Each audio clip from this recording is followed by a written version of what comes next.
என்ன அழகா இந்த அவதார் பீட்டா அந்த ஃபீமேல் பீட்டாவை வந்து எவ்வளோ அட்ராக்ட் பண்ணுதுன்னு பாருங்கள். ஏன் இதுக்கு அவதார் பீட்டான்னு பேர் வந்துச்சு? இதனுடைய விலை ஏன் இவ்வளோ அதிகமாக இருக்குது? ஒரு காலகட்டத்தில் ஒரு 2 வருஷத்துக்கு முன்னாடிலாம் மோஸ்ட் எக்ஸ்பென்சிவ் பீட்டாவில் இடத்துல இருந்துச்சு இந்த அவதார் பீட்டா. இப்போயும் இது வந்து விலை கூட உள்ளது தான். ஒரு பேர் நம்ம எடுக்கணும்னா 900 ரூபாயிலிருந்து 1000 ரூபா வரைக்கும் வருது. அந்த அளவுக்கு விலை அதிகமாக இருக்குது இந்த அவதார் பீட்டா.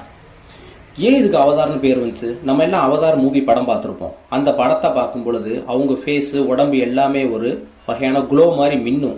அதே மாதிரி இந்த அவதார் பீட்டாவில் பார்த்தீங்கன்னா உடம்பு முழுக்க அதனுடைய ஸ்கின் பார்த்தீங்கன்னா அவ்வளோ குளோ பண்ணும், அவ்வளோ அழகாக இருக்கும். அதனால தான் இது மோஸ்ட் எக்ஸ்பென்சிவ் பீட்டா இடத்துல இதுவும் ஒரு பீட்டா வகையாக இருக்குது. கிட்டத்தட்ட ஒரு 1000 ரூபாய் இல்லாமல் ஒரு பேர் நம்மளால் வாங்க முடியாது. நார்மல் பீட்டா வாங்கணும்னா ஒரு 100 ரூபா இருந்தால் நம்ம வாங்கிடலாம். ஆனால் இது போன்ற எக்ஸ்பென்சிவ் பீட்டா வாங்கணும்னா சராசரி ஒரு 1000 ரூபா நான் தேவைப்படும்.